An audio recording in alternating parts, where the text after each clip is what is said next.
네, 오늘은 십계명 제7번째 계명, 간음에 관한 말씀입니다. 간음하지 말라.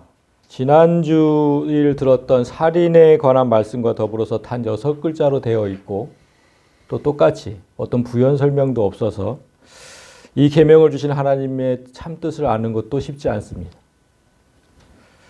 근데 살인하지 말라. 지난주에 들었던 이 살인하지 말라. 이 계명을 언뜻 생각하면 사람을 죽이는 일은 절대 해서는 안 되는 일처럼 생각되지만 우리는 지난주일 살인이 허용된 사례들을 많이 보았죠. 하나님을 사랑하고 사람을 사랑하는 일을 수행해야 할 때 정말 부득이하게 그 살인을 허용한 때가 많이 있었습니다. 그러면 오늘 이 간음에 관한 계명은 어떨까요? 간음도 부득이하게 허용될 때가 있을까요? 살인도 허용이 됐는데 간음은 어떨까요?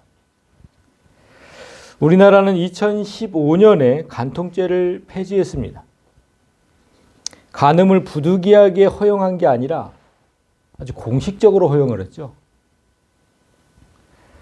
우리나라뿐만 아니라 대부분 국가가 간음죄를 폐지하는 추세입니다. 강제로 추행하는 강간은 죄가 되는데 서로 합의하고 관계를 맺은 간음은 죄가 될 수 없다는 취지입니다. 그야말로 사랑이 죄는 아니지 않느냐는 논리가 승리한 겁니다. 그건 사랑이다. 그러나 하나님은 간음은 분명한 죄라고 말씀하십니다. 세상은 불륜도 사랑이라고 주장하지만 하나님은 불륜은 사랑이 아니라 분명히 죄라고 말씀하시는 겁니다. 우리가 2주 전 5번째 계명이었던 부모를 공경하라는 말씀, 이 말씀을 드릴 때 우리가 이 구절을 읽으면서 얘기했어요. 남자가 부모를 떠나 그의 아내와 합하여 둘이 한 몸을 이룰지어다. 이 말씀을 보면서 가족 중에 제일 먼저 형성된 관계가 부부였다. 그런데 왜 십계명에 부부에 관한 계명이 없을까? 이런 질문을 했던 기억이 나십니까? 근데 없는 게 아닙니다. 십계명에 부부에 관한 계명이 없는 게 아니라 오늘 이 간음에 관한 계명이 부부에 관한 계명입니다. 하나님께서 간음을 허용하지 않는 이유는 간음이 부부 관계를 깨뜨려 버리기 때문입니다. 간음의 사전적 의미를 볼까요? 간음, 부부가 아닌 남녀가 성적 관계를 맺는 것. 그러니까 부부가 전제가 되는 거예요. 그러니까 따라서 간음이 성립하려면 성관계를 맺은 두 사람 중에 한 사람이라도 유부남이든지 유부녀든지 그래야 간음이라는 게 성립이 되는 겁니다.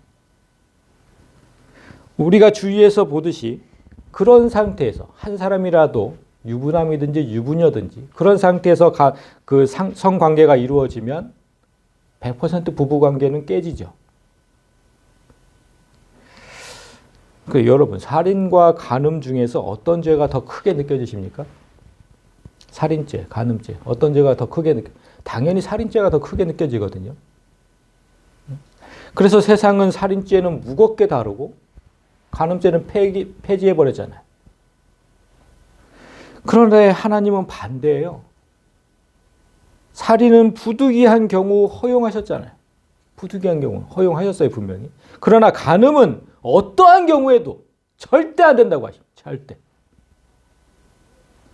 그 의미가 뭘까요? 왜 그러실까요, 하나님께서? 왜 그러냐면 하나님께서 부부관계, 이 부부관계를 얼마나 소중하게 여기시는지 알 수 있는 거예요. 살인보다도 더하게. 오늘 부부에게 주시는 계명을 통해서 하나님께서 부부를 세우신 이유를 바로 알고 오늘날 크게 무너진 이 부부관계가 다시 세워지는 그러한 시간이 되시기를 원합니다. 자, 먼저 이 간음을 저지른 자들을 하나님께서 어떻게 다루시는지를 보겠습니다. 여러 개가 있는데 그 중에 민수기 5장에 보면 좀 우리가 이제 좀 눈여겨볼 장면이 하나 소개가 되고 있습니다. 내 아내가 다른 남자와 간통한 것 같은데 분명히 저 여자가 간통을 했는데 내한테 심증만 있고 물증이 없어요. 그 현장을 못 잡은 거야. 심증은 있어요. 분명히 한 것 같아. 그럼 남편 마음이 어떨까요? 계속해서 그 아내를 제대로 쳐다보지 않게 되죠. 잠자리 안 하게 되죠. 그럴 때 어떻게 해야 되는지 그 절차가 소개되고 있어요. 민수기 5장을 보면 일단 남편이 그 아내를 데리고 제사장한테 갑니다. 그래서 민수기 5장 15절을 보면 그의 아내를 데리고 제사장에게로 가서 그녀를 위하여 보리가루 10분의 1 에바를 헌물로 드리되 그것에 기름도 붓지 말고 유향도 두지 마라. 이는 의심의 소지요 죄악을 기억나게 하는 기억의 소재라. 자, 먼저 레위기 5대 제사법에 따르면 보리가루를 들고 왔어요. 보리가루, 그죠? 보리가루를 그릇에 들고 왔는데 거기에 기름도 붓지 말고 유향도 두지 말라. 이 제사법은 그 5대 제사 중에서 속죄제에 속합니다. 레위기 보면 그렇게 돼 있어요. 속죄제 때 저렇게 해요. 그러면 아내의 죄가 아직 입증되지도 않았잖아요. 심증만 있는 거예요. 물증이 없어. 그 입증되지도 않았는데 하나님은 지금 죄를 속하는 속죄제를 드리라는 거예요. 그 아내한테. 이상하죠? 이미 죄가 있다는 가정 속에 속죄제가 진행되는 거예요. 왜 그렇게 하실까? 이게 이해가 되지 않아요. 하나님께서 속죄제에 지금 부제목 2개를 두셨어요. 의심의 소재, 기억의 소재. 이 부제목이 왜 달렸는지를 알면 하나님께서 왜 이렇게 하시는지 알 수 있어요. 자, 먼저 의심의 소재. 의심이라고 번역한 단어 키나라는 단어인데 정확하게 의심이 아니라 질투라는 단어입니다. 질투. 그래서 질투의 소재예요. 소재는 뭐죠? 곡식으로 드리는 거죠. 아까 보리가루를 갖고 왔으니까 곡식으로 드리는. 그러니까 질투를 없애는 제사, 질투를 없애는 예배, 오늘날 예배, 뭐 이런 뜻이에요. 그러니까 누가 질투한다는 겁니까, 지금? 남편이잖아요. 당연히 남편. 내 아내가 다른 남자와 통정했다는 그런 의심이 들면 그때부터는 그 가정에 평화가 없어지잖아요. 따라서 이 제사의 목적은 남편의 의심과 질투를 없애는 겁니다. 어떻게 없앨까? 그래서 두 번째 부제목이 좀 이상하죠? 기억의 소재. 이 제목은 왜 붙었을까?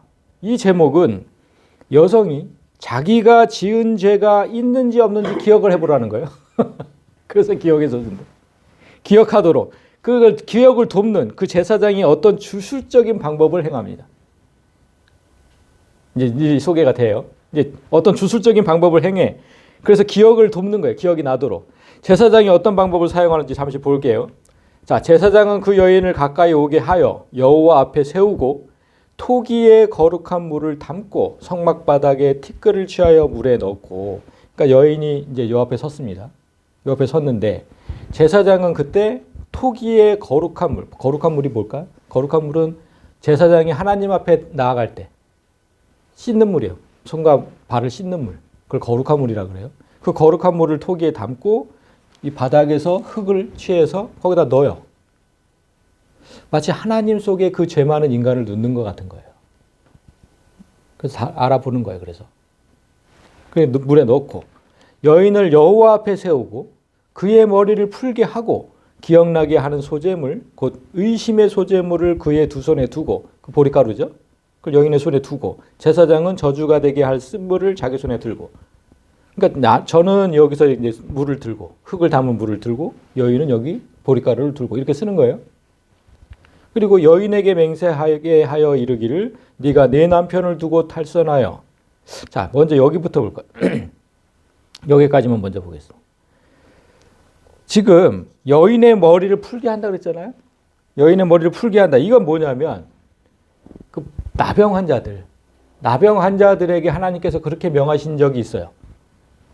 나병이 걸렸거든 머리를 풀고 나는 부정하다 부정하다 외쳐라. 이게 전염병이니까.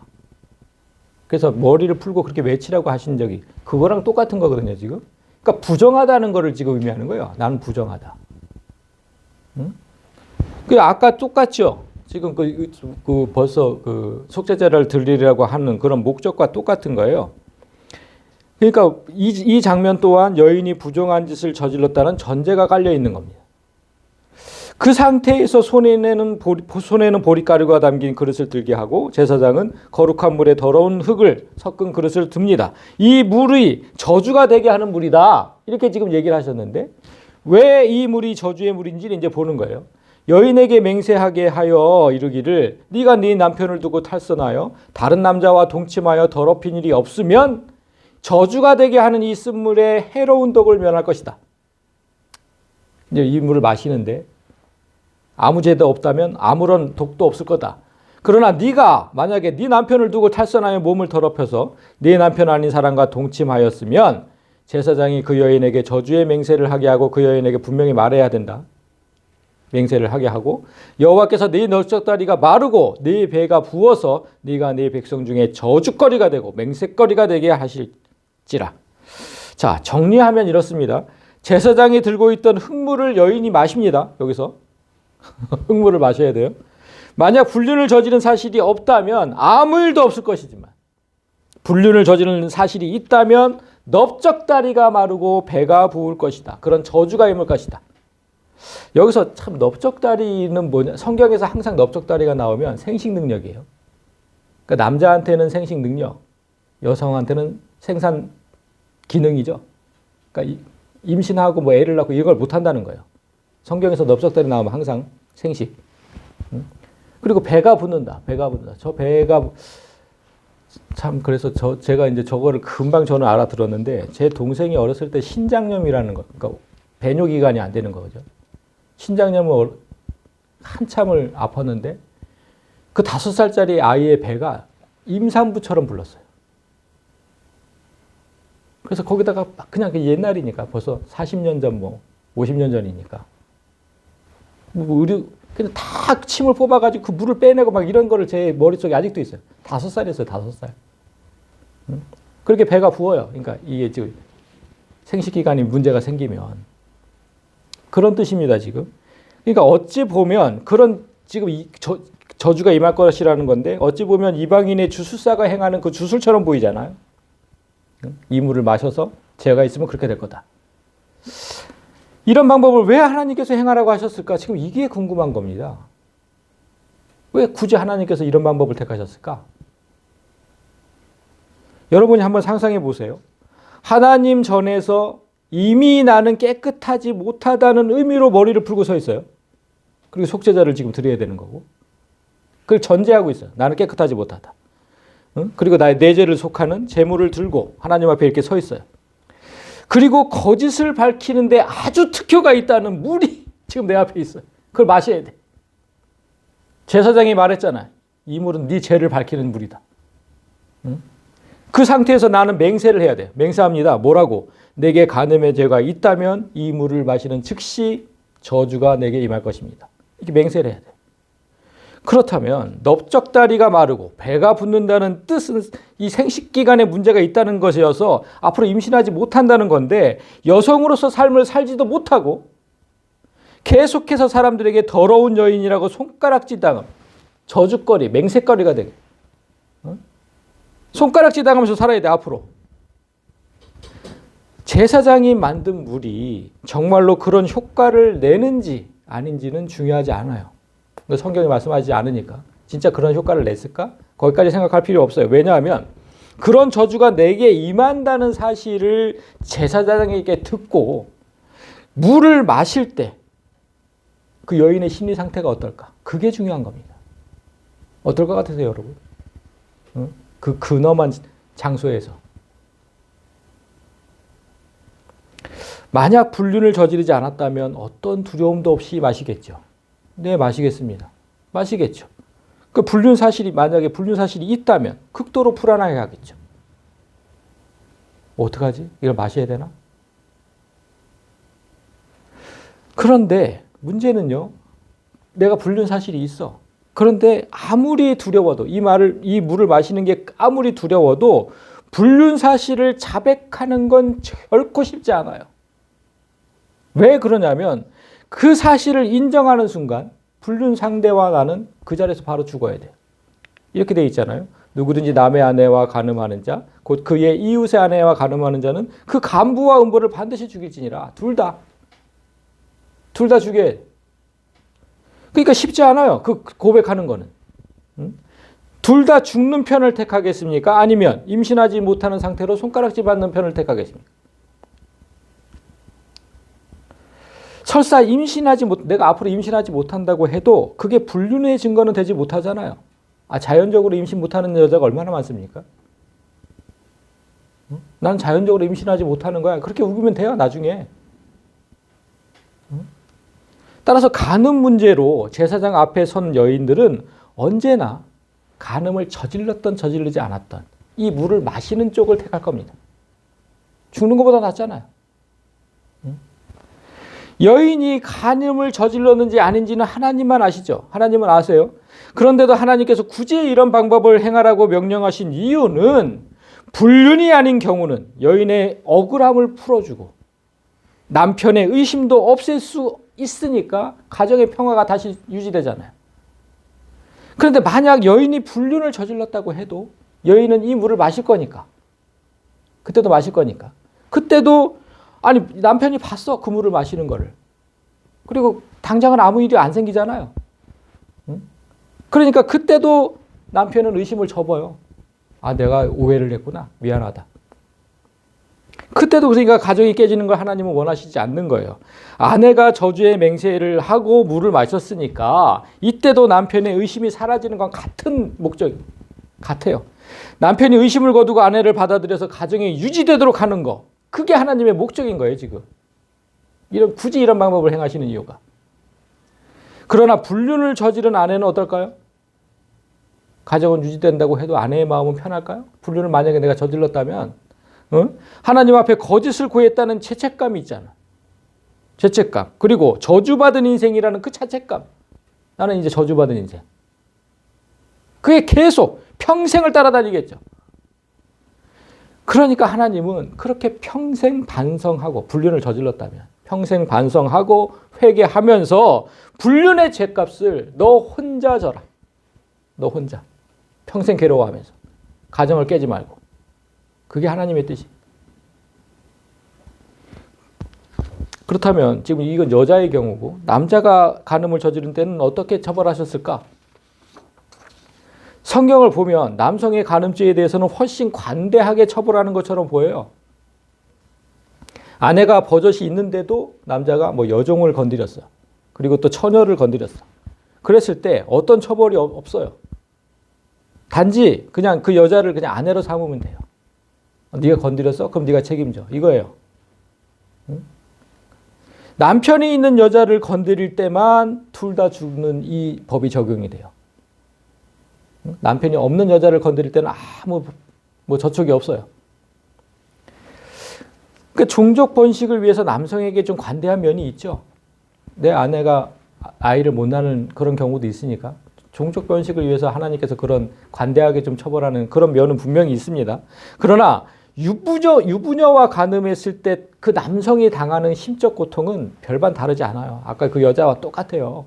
잠언 6장에서 보면 여인과 간음하는 자는, 여기서 이제 유부녀입니다. 여인은. 유부녀와 간음하는 자는 무지한 자라.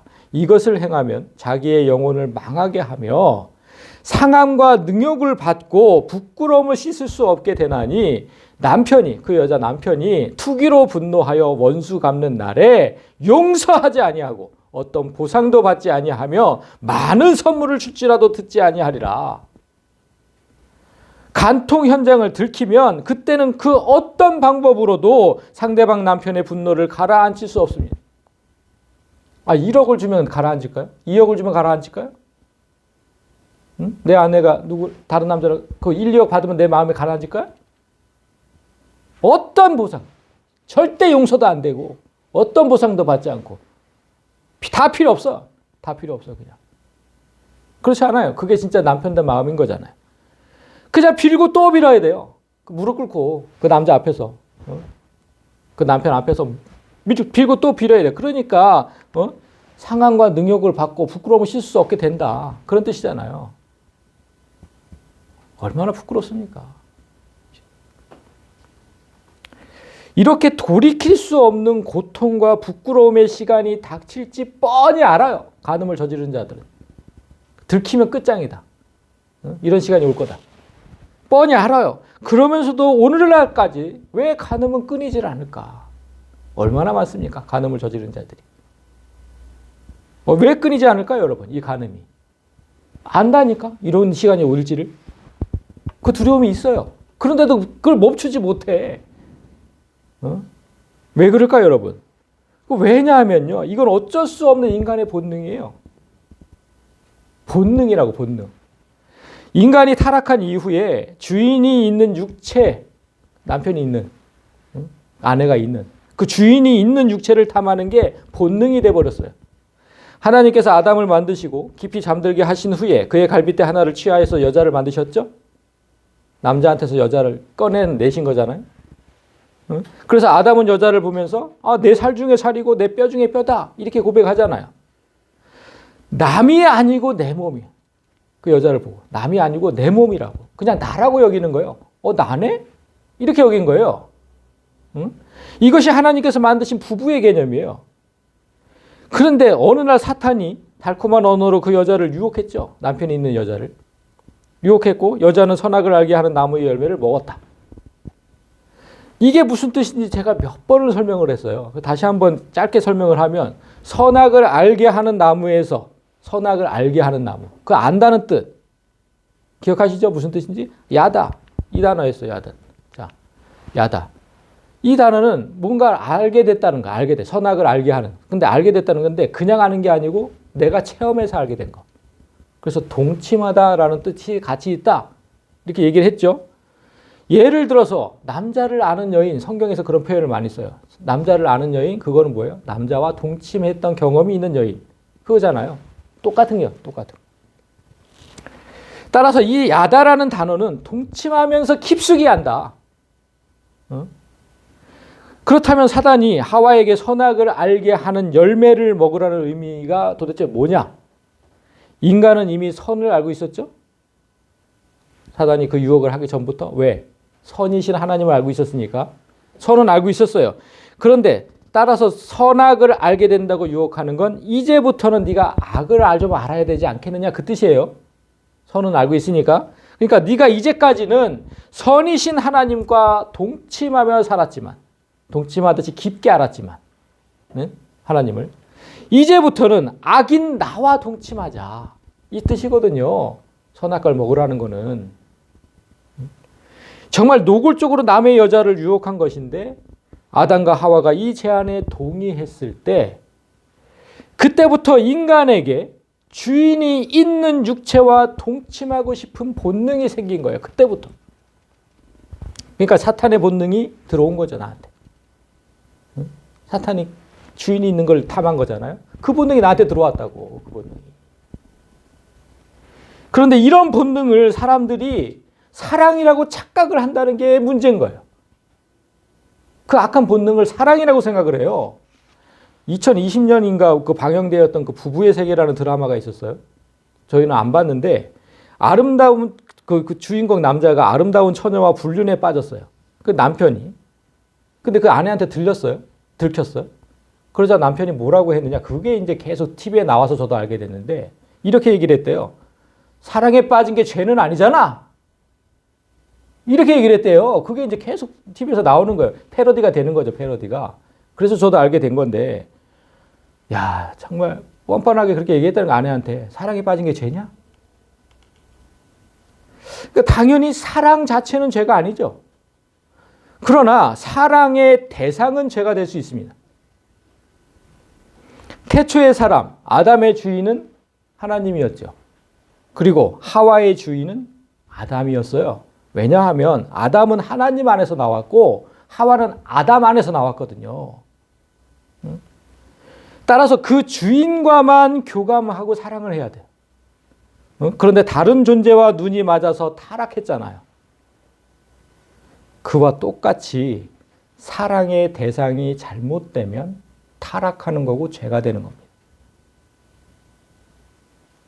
오늘 우리에게 주신 간음 금지 계명은 사랑의 대상을 잘못 선택해서는 절대 안 된다는 그런 하나님의 강력한 뜻이 들어있는 겁니다. 예전에 제가 학교 다닐 때 구약학을 가르치시던 교수님께 들은 유머 하나가 갑자기 생각이 났어요. 설교 준비하면서. 유머 하나를 오랜만에 유머 이런 얘기를 잘 안 하는데 하나를 제가 해드릴게요. 십계명에 관한 거라서 하는 겁니다. 모세가 십계명을 받으러 시내산에 올라가서 40일 동안 있었잖아요.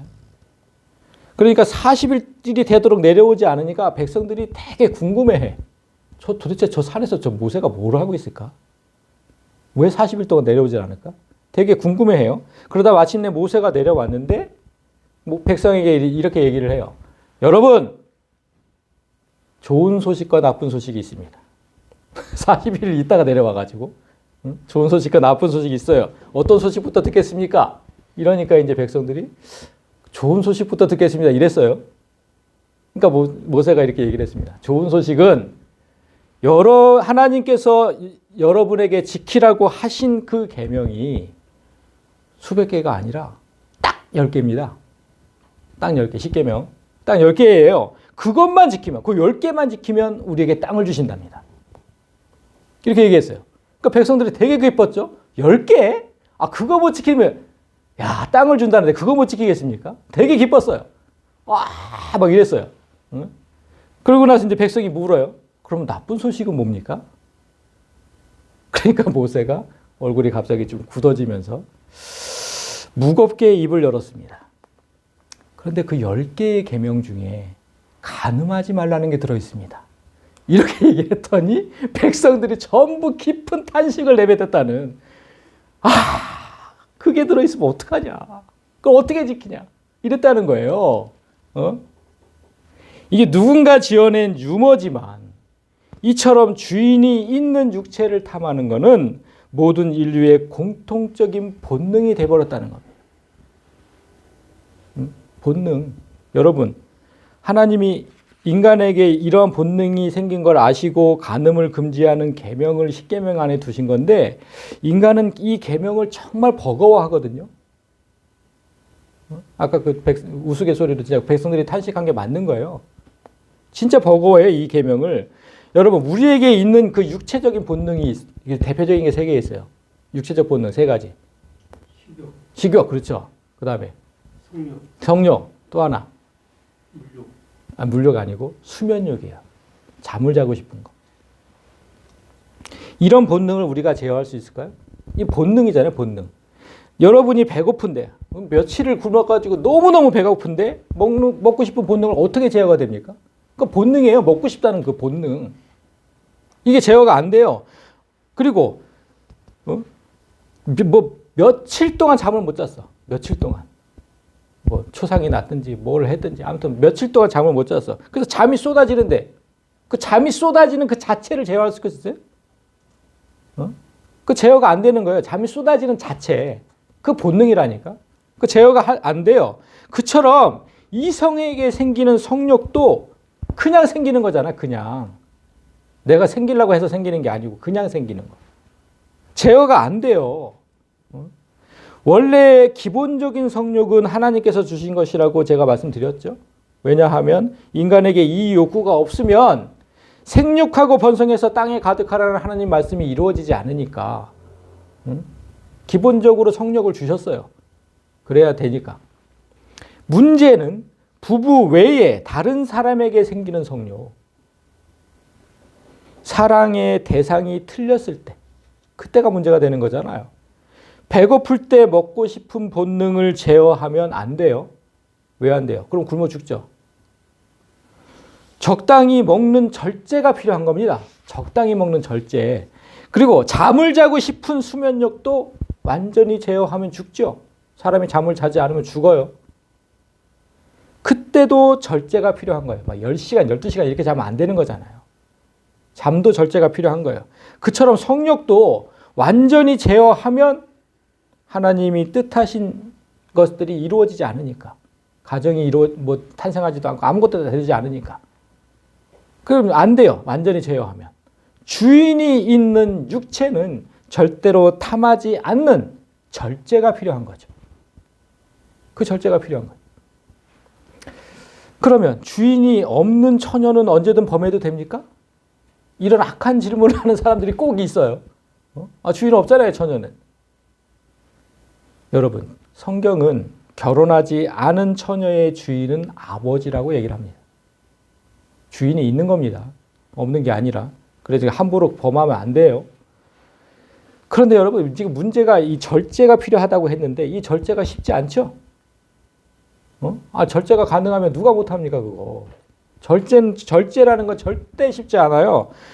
여러분, 절제라는 단어가 성경 속에 구약에는 단 한 번도 등장하지 않아요. 놀랍지 않아요? 구약에는 단 한 번도 없습니다. 왜 없을까요? 절제라는 단어가 구약에 왜 없을까요? 왜냐하면 절제는 성령의 열매이기 때문이에요. 성령은 신약에만 오셨죠? 자, 볼까요? 오직 성령의 열매는 사랑과 희락과 화평과 오래 참음과 자비와 양선과 충성과 온유와 절제니, 분명히 성령의 열매잖아요. 따라서 절제는 인간의 힘으로는 할 수 없는 성령의 능력이거든요. 세상의 러브 호텔, 무인 호텔 이런 것들이 우후죽순처럼 생기는 이유도 바로 여기 있어요. 절제가 안 되는 거예요. 절제가. 이 성령의 능력이니까. 세상 사람들은 안 되는 거예요, 이게. 그래서 이런 가사 있잖아요. 내가 왜 이러는지 몰라. 도대체 왜 이런지 몰라. 무슨 노래인지 아시죠? 몰라요? 내가 왜 이러는지 몰라. 이 노래 아세요? 도대체 왜 이래? 이 나훈아 노래인가? 나훈아 노래. 이래선 안 되는 줄 알아. 이제는 남인 줄도 알아. 다 알아. 그런 줄 뻔히 알면서도 마음을 참지 못하잖아. 절제가 안 되는 거예요. 절제가 이게. 네? 근데 이 노래 보면서 느껴요. 진짜 절제가 안 된다는 걸. 성령이 없는 사람에게 절제는 정말 어려운 겁니다. 그래서 예수님도 가늠하다가 잡혀온 여인에게 이렇게 말씀하셨어요. 예수께서 이르시되 나도 너를 정죄하지 아니하노니 가서 다시는 죄를 범하지 마라. 한 번은 용서할 테니까. 나 한 번은 용서할게. 그러니까 다시는 두 번 똑같은 죄를 범하지는 마라. 용서를 하셨잖아요. 그러니까 예수님의 이 말씀은 우리에게 성령을 주겠다고 약속하신 직후에 하신 거예요. 이 전에 보면, 이 구절 전에 보면 성령을 주시겠다고 약속하시는 장면이 나와요. 그리고 나서 이렇게 얘기하신 거예요. 그러니까 지금은 내가 용서할 테니까 앞으로는 성령의 힘으로 이겨내라, 그 뜻이거든요. 민수기 5장에서 가늠한 여인에게 기억의 소재를 말씀하셨던 그 하나님, 그리고 지금 몇천 년이 흘러서 이렇게 지금 말씀하시는 신약의 하나님, 간음을 저지른 자들을 대하는 모습은 똑같은 거예요. 뭐냐? 간음한 자들을 정죄하는 데 그 목적이 있지 않고 다시는 똑같은 죄를 짓지 말도록 재발 방지의 목적이 있는 겁니다. 아시거든요. 우리에게 그런 악한 본능이 있다는 걸. 그러니까 한 번은 용서하세요. 절제할 수 없는 그 악한 본능이 내게 있다는 걸 잘 알지만 그로 인해서 부부관계가 깨지고 가정이 파탄나는 건 안 된다. 그러니까 다시는 하지 마라. 여기까지가 지금 우리가 먹기 좋은 죽을 먹은 거예요. 여러분, 이제부터는 조금 이 계명이 주는 밥을 좀 먹어야 되는데요. 우리가 성장을 해야 되니까. 죽만 먹고 어떻게 성장이 됩니까? 밥을 좀 먹어보겠습니다. 자, 남자가 부모를 떠나 그의 아내와 합하여 둘이 한 몸을 이룰지어다. 우리가 이 말씀을 계속 보고 있는데 결혼은 지금 이 말씀에서 보듯이 남자와 여자가 하나가 되는 거잖아요. 둘이 한 몸. 하나가 된다. 하나가. 남자 속에서 여자가 나왔는데 다시 하나가 되는 거.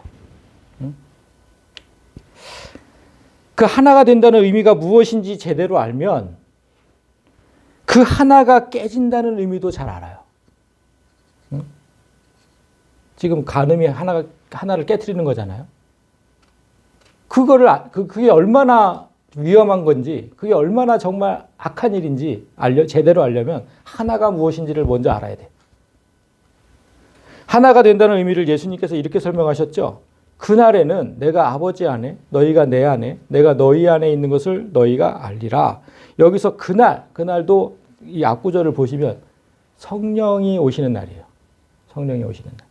그러니까 그 집에 가셔서 이제 방송, 이제 유튜브를 통해서 다시 한번 말씀 들으실 때 이게 성경을 펴 놓으시고 앞에 진짜 성령이 오시는 걸 말씀하셨는지 보세요. 성령이 오시는 날, 그날에는 내가 아버지 안에, 너희가 내 안에, 내가 너희 안에 있는 것을 분명히 너희가 알게 될 것이다. 이렇게 얘기하셨어요. 예수님께서 부활하신 후에 하늘로 올라가셨죠? 하늘로 올라가셨다가 그 다음에 성령으로 오시잖아요. 그 인간의 모습으로 오신 게 아니라 성령으로 오셔서 그 오시는 그날에는 예수님께서 하나님 안에 계시는 것과, 지금 그거죠?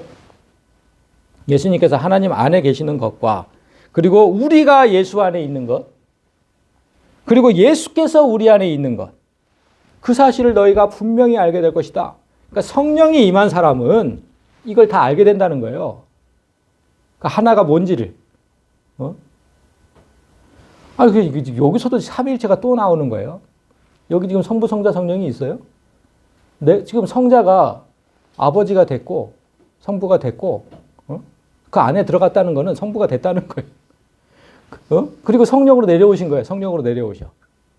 성자가 성령으로 내려오셨다고. 따로따로 있는 게 아니잖아요, 지금. 아무튼 뭐 이 얘기는 길게 할 게 없고.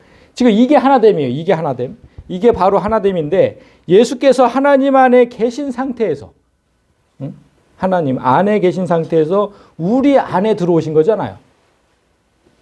자, 예수님이 저 위에 계신 하나님이 되셨는데 그 상태로 우리 안에 들어오셨어요. 그러면 우리는 자연히 하나님과 하나 되는 거죠. 그게 하나 된 거예요. 그게 하나됨의 의미.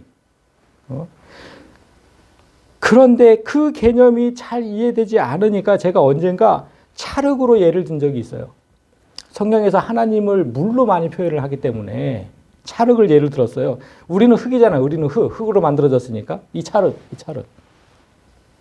마른 흙, 우리는 흙인데 마른 흙에 물이 섞여서 찰흙이 되면, 저렇게 찰흙이 되면 그 속에서 물과 흙을 분리할 수 있어요? 저기서?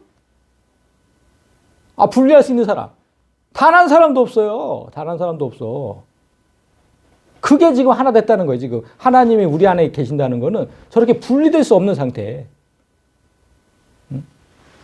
그래서 바울이 하나님 안에 있는 우리를 그 누구도 끊어낼 수 없다고 얘기를 한 거예요. 내가 확신한다. 사망이나 생명, 천사들이나 권세자들, 현재일이나 장래일, 능력이나 높음이나 깊음이나 다른 어떤 피조물이라도 우리 주 그리스도 예수 안에 있는 하나님 사랑 안에서 끊을 수 없다. 하나님과 우리를 끊어낼 수 없다. 저 찰흙처럼. 그 내용이에요. 그 내용. 하나님과 우리가 하나 되었을 때 그 무엇으로도 끊어낼 수 없다. 그 상태가 성경에서 말하는 하나라는 개념입니다. 여기까지 이해되시죠? 여기까지는. 이 사실을 알고 예수님 말씀을 보세요. 그런즉 이제 니네는 둘이 아니고 한 몸이야. 하나야. 부부 얘기하시죠. 부부. 그러므로 하나님이 짝지어 주신 것을 사람이 나누지 못한다. 이렇게 얘기하셨어요. 자, 보세요. 잘 보세요. 하나님이 짝지어 주신 것을 사람이 나누지 못한다고 분명히 하셨는데 오늘날 부부가 세 쌍 중에 한 쌍을 이혼한대요. 너무나 많은 부부가 이혼을 하는. 하나님을 믿는 성도들도 여기에 속해요. 세 쌍 중 한 쌍 중에. 이혼 얼마나 많이 합니까? 그러면 성도들이 지금 이 말씀, 하나님이 짝지어 주신 것을 제멋대로 나눈 그 죄를 범한 겁니까? 이걸 생각을 해보자는 거예요. 그 많은 성도들이 다 이 죄를 범했을까? 실제로 그런 생각으로 괴로워하는 성도들이 꽤 많거든요. 정말 어쩔 수 없이 이혼했어요. 너무너무 사는 게 지옥 같아서. 그래서 어쩔 수 없이 이혼했는데 이 말씀을 볼 때마다 내가 하나님의 말씀을 어긴 것 같은 거야. 그래서 너무너무 괴로운 거예요. 그래서 제가 오늘 제대로 말씀드립니다. 여러분이 하나님 말씀을 오해한 거예요. 그거 아니에요. 그 뜻이 아니에요. 부부는 분명히 하나라고 하셨잖아요. 이제 둘이 아니라 하나다. 하나라고 하셨어요. 그런데 여기엔 조건이 있어요. 하나가 되기 위해서 조건이 있는데 뭐냐면 이 하나님이 짝지어 주신 거. 그게 조건이에요. 그것만이 한 몸인 거예요. 그것만. 그 부분은 아까 그 찰흙처럼 물과 흙으로 분리될 수가 없어요. 절대 분리될 수가 없다고. 하나님이 맺어주시면. 하나님 안에서 우리를 끊어낼 수 없다고 말한 바울처럼 부부의 하나됨은 그 어떤 것으로도 끊어낼 수 없다니까. 그렇게 분리될 수 없는 상태가 하나님이 짝지어진 상태예요. 그게 하나라는 개념이라고. 따라서 나누면 안 된다는 게 아니에요. 여기서 지금 나누면 사람이 나누지 못할지니라. 나누면 안 된다. 그 개념이 아니라 나누는 게 불가능하다. 그런 뜻입니다. 나누지 못한다 그랬잖아요. 나누는 게 불가능하다고. 그러니까 이혼을 하면 안 된다. 이 뜻이 아니라 이혼 하나님께서 짝지어준 부분은 이혼 자체가 불가능하다. 이런 뜻이에요. 그 누구도 끊어내지 못해요. 그 누구도 하나님이 짝지어주면. 이 성도들이 다 오해를 한 거예요 지금. 응? 그래서 생각을 해봐요. 오늘날 이혼하는 부부가 너무 많다는 건 무슨 뜻입니까? 하나님께서 짝지어준 부부는 아주 소수에 불과하다는 거예요. 그냥 다들 지멋대로 한 거예요 그냥. 자기가 어떻게 결혼했는지 한번 돌아보세요. 다들 다 한번 성도들 다들 다 한번 돌아보시라고요. 내가 배우자를 찾으면서 얼마나 기도하면서 찾았는지. 응? 그리고 한 사람을 두고 저 사람과 결혼을 하고 싶은데 해도 되는지, 그와 결혼해도 되는지 하나님께 얼마나 물었는지, 그렇게 진짜 묻고 결혼했는지 되돌아보시라고요. 단지 그냥 인간적인 그 육체적인 사랑이라는 감정에 빠져서 자기들 멋대로 결혼해놓고 목사가 줄에만 서면 하나님이 짝져주신 걸로 알아. 목사가 줄에 섰다는 이유로. 그거 아닙니다 여러분. 그거 아니에요. 그렇게 말하는 건 정말 뻔뻔한 거예요. 단 한 번도 하나님께 묻지도 않아놓고 목사가 줄에 서면 그거 아니잖아요. 믿음의 조상, 우리가 믿음의 조상이라고 부르는 그 아브라함이 아들 이삭의 아내를 찾을 때 어떻게 찾고 어떻게 결혼을 결정하는지 성경을 통해서 한번 잘 보세요. 그 부분을 찾아가서 잘 보시라고요. 그러면 그렇게 이루어진 결혼이 하나님께서 짝지어진 결혼이구나 이걸 알게 돼요. 그렇게 결혼하면 사람이 절대로 나눌 수 없어요. 백날 시도해도 안 됩니다. 그렇게 결혼하면. 아무리 이혼하고 싶어도 안 된다고. 자, 그런데 여기까지 잘 아시고, 그런데 여러분 문제가 하나 있어요. 하나님께서 짝지어 주신 것을 아무것도 나눌 수 없다 그랬는데 참 마음이 아픈데 하나님께서 짝지어 주셨는데도 불구하고 그것을 나눌 수 있는 단 하나의 치명적인 무게가 존재합니다. 그게 바로 간음이에요. 그게 바로 간음이라고. 자, 보세요. 내가 너희에게 말하노니 누구든지 음행한 이유 외에 아내를 버리고 다른 데 장가드는 자는 간음함이니라. 음행할 때는 이혼을 허락하신다는 거잖아요. 간음. 아내가 다른 남자와 간음하지도 않았는데 아내를 버리고 다른 여자와 동침하면 그러면 간음죄를 범한다 이렇게 지금 말씀하셨죠? 응? 그게 무슨 뜻일까? 그러니까 간음하지 않은 아내를 버리는 거는 하나님이 인정하지 않는다는 거예요. 그거 이혼 아니야? 이렇게 얘기하시는 거예요. 네가 아무리 이혼했다고 해도 나는 인정 못해. 아내가 간음하지 않았잖아. 나는 인정 못해. 그런 상태로 다른 여자와 동침했어. 이혼이 성립되지 않았어요, 아직. 하나님이 인정하지 않았으니까. 그럼 난 유부남인 거죠. 이혼이 성립되지 않았으니까. 그런 상태로 다른 여자와 자면 간음이잖아요. 지금 그 얘기를 하시는 거거든요. 간음 외에 하나님은 절대로 이혼을 허락하지 않으신다고. 간음만 이혼을 허락하세요. 간음만. 이렇게 짝지어준 것이 나누어지는, 하나님께서 짝지어 주신 것이 나누어지는 유일한 방법이 간음이에요. 이 상황을 다시 찰흙에서 생각해 볼까요? 이 찰흙에서 물과 흙을 분리할 수 있는 방법이 아까 없다고 그랬는데 진짜 없어요? 단 하나 있어요. 이것도 뭘까요? 찰흙을 저 햇볕에 갖다 놓으세요. 몇 날 며칠 갖다 넣어 보시라고. 그러면 물은 증발하고 찰흙은 이제 바람에 날리는 마른 흙이 돼버려요. 그렇죠? 그렇게 분리가 되죠? 흙과 물로 분리된다니까요? 물은 하늘로 올라가고 그냥 저 흙은 또 땅에 다 날아가 버리는 마른 흙. 그렇게 돼버려요. 그러면 이렇게 흙에서 물이 떠난 상태, 흙에서 물이 떠난 상태를 성경은 사람에게서 하나님이 떠난 상태라고 설명을 해요. 그래서 제가 늘 얘기하는 거, 흙은 사람, 물은 하나님. 그죠? 많은 구절이 있는데 호세아 2장을 보면 지금 하나님께서 이렇게 이스라엘에게 얘기하시는 거예요. 그 이스라엘은 내 아내가 아니요. 나는 그의 남편이 아니다. 이제 더 이상. 왜냐하면 그가 간음을 했기 때문에. 이스라엘이, 우리 성도가. 그가 간음을 멈추지 않으면 내가 그를 광야같이 마른 땅같이 되게 하여 목말라 죽게 할 것이다. 이렇게 말씀하세요. 그러니까 하나님이 떠나니까 광야, 마른 땅. 이렇게 된다는 거예요. 물이 흙에서 떠난 상태. 찰흙. 이해되시죠? 하나님이 사람을 떠난 상태. 똑같이 얘기하시는 거예요. 그러니까 하나된 부부를 간음이 둘로 쪼갤 수 있는 이유는 하나님께서 떠났기 때문이다. 이런 뜻이잖아요. 하나님께서 짝지어 주셨지만 하나님께서 그 부부에게서 떠나면 더 이상 하나님의 짝지어 주신 부부가 아닌 거예요. 응? 그러니까 그래서 하나님도 간음한 성도와는 이혼하겠다고 얘기를 하세요. 자, 예레미야 3장 8절. 나를 배신한 이스라엘이 간음을 행하였으므로 내가 그를 내쫓고 그에게 이혼서까지 주었으되. 이혼이라고 표현하시잖아요.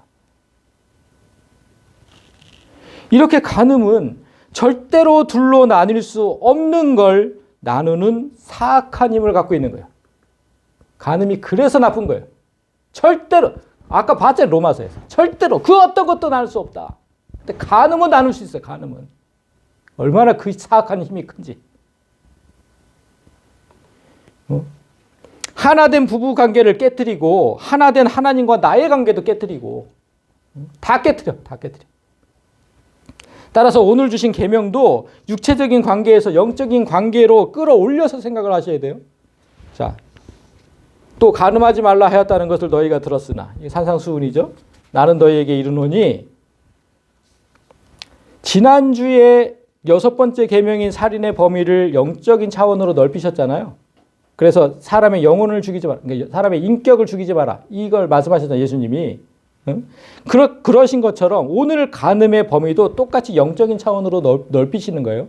나는 너희에게 이르노니, 나는 음욕을 품고 여자를 보는 자마다 마음에 이미 간음한 것이다. 영적인 차원까지. 마음. 넓히셨어요. 여자를 보고 음욕이 일어나는 건 자연스러운 본능이고 하나님의 섭리라고 말씀드렸습니다. 그게 없으면 큰일 나요. 여자를 보고 음욕이 일어나는 건 괜찮아요. 그러나 반대로 지금 여기서 순서를 잘 보세요. 음욕을 품고 여자를 봤잖아요. 그건 안 된다. 여성을 한낱 육체적 쾌락의 대상으로 여기고 계속해서 쳐다보는 거예요. 저걸 어떻게 한번 해봐야 되는데. 그러면 이미 네 영혼은 더럽혀져 있는 거다. 내 마음, 영혼은. 네 영혼이 그렇게 더럽혀져 있으니까 그렇게 쳐다보는 거다. 그 뜻이잖아요. 이 논리를 하나님과 성도 사이에 대입해 보세요. 영적인 차원으로 끌어올려야 되니까. 대입해 보면 성도가 세상을 보고 한순간 나도 그럴 수 있잖아. TV를 보다가 진짜 좋은 집이 나왔어. 뭐 좋은 차가 보이고 막 이러면 정말 나도 한번 저런 집에서 살고 싶다. 나도 저런 차를 한번 타보고 싶다. 이렇게 생각하는 건 자연스러운 본능이에요. 그 하나님께서 주신 자연스러운 본능. 그런데 반대로 세상을 가지려는 욕망을 품고 내가 어떻게 하든지 저걸 가져야지. 이런 욕망을 품고 계속해서 세상만 바라보는 거야. 저걸 가질 때까지 정말 내 교회고 뭐고 저거 가질 때까지. 그렇게 살면 성도는 하나님을 버리고 사탄과 간음한 것이다. 이 영적인 차원까지 끌어올리셔야 돼요. 여러분 왜 자꾸 영적인 차원, 우리의 육체적인 관계를 영적인 차원까지 끌어올려야 될까요? 왜 그래야 될까요? 이걸 잘 모르시는 분이 있는데 짧게 설명하면 이렇습니다. 구약은 우리 지금 신약 성도를 위한 모형이고 응? 이 신약 성도는 저 위에 하늘나라를 위한 모형이에요. 그러니까 구약 성도를 보면서 우리가 깨달아야 되고 이 신약 이 세상에서 지금 우리가 어떻게 행하는지에 따라서 하늘나라에서 그대로 되거든요. 내가 부모를 공경하면 저 하늘에서도 그렇게 되고, 내가 부부관계를 잘 유지를 하면 하늘에서도 그렇게 돼요. 하나님과 그런 관계가 된다고. 그래서 여기서 증명을 해야 된다고 그랬잖아요. 증명을 해야 된다고. 내가 하나님 그렇게 하늘나라에 살 자격이 있습니다. 그 영적인 관계를 계속 그래서 끌어올려야 되는 거예요. 자, 그렇게 되면 세상을 가지려는 욕망을 품고 계속해서 세상만 바라보면 성도는 하나님을 버리고 사탄과 가늠한 것이 된다. 그렇게 되면 하나님과 교회라는 부부관계는 깨지고, 하나님과 교회 부부잖아요. 그 관계가 깨지고 하늘나라도 깨지게 된다. 우리가 인간적인 부부관계를 소중히 여길 때 가정이 지켜지는 것처럼 하나님과의 관계를 소중히 여길 때 교회 안에 세워진 이 하나님 나라도 지켜질 수 있다. 영적인 개념으로 자꾸만 끌어올려야 된다. 자, 이제 말씀을 맺겠습니다. 제가 오늘 그 설교 제목을 그렇게 졌어요. 결혼은 미치는 짓이다라고. 왜 그렇게 졌냐면 오래전 결혼은 미친 짓이다라는 그런 영화가 갑자기 생각이 났어요. 결혼은 미친 짓이다. 뭐 보신 적 없죠? 벌써 20년 전인가 뭐 이렇게 됐을 거예요. 그 무슨 내용이냐면 젊은 남녀가 연애만 해요. 연애만. 결혼은 절대로 하지 않기로 해요. 왜냐하면 그 사랑이라는 감정, 남자와 여성의 그 사랑이라는 감정을 결혼이라는 제도에 가두어 버리면 그건 미친 짓이라는 거예요. 왜냐? 결혼은 서로를 제한하고 간섭하게 하지 않느냐. 그때부터 사랑이 깨진다. 응? 얼마나 좋냐? 이 연애가 자유롭고 서로 간섭하지도 않고. 그런 생각으로 계속 두 남녀가 이제 그 연애만 해. 그러다가 여자가 다른 남자와 또 결혼을 해요. 그랬는데 이들의 만남이 계속 돼요. 그러니까 유부녀와 이제 간음하는 거죠. 아무 죄책감 없이. 그렇게 간음을 저질러요. 그러면서도 이제 그 결혼은 미친 짓이라는 생각의 변함이 없는 그런 영화를 이제 본 적이 제가 있어서 오늘날 젊은 세대가 결혼을 꺼리는 이유 중에 경제적인 이유도 분명히 있지만 이게 제일 크거든요. 누군가에게 매이기 싫다. 내가 왜 누군가의 간섭을 받고 살아야 되냐. 이 생각이 제일 커요. 그래서 결혼을 안 해요. 그런데 하나님은 오늘 우리에게 결혼하자고 하시는 거잖아요. 결혼하자. 나랑 결혼하자.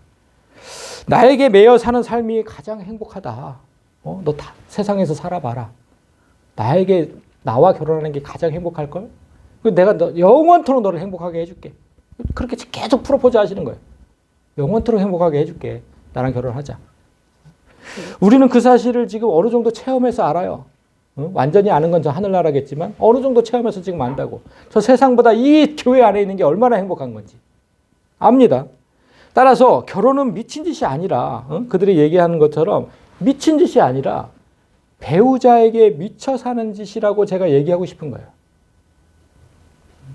나를 신부로 삼은 하나님께 미쳐 살아야 되고 또 이 육체적으로 나를 주인으로 삼은 내 아내, 나를 주인으로 삼았잖아요. 내 아내가.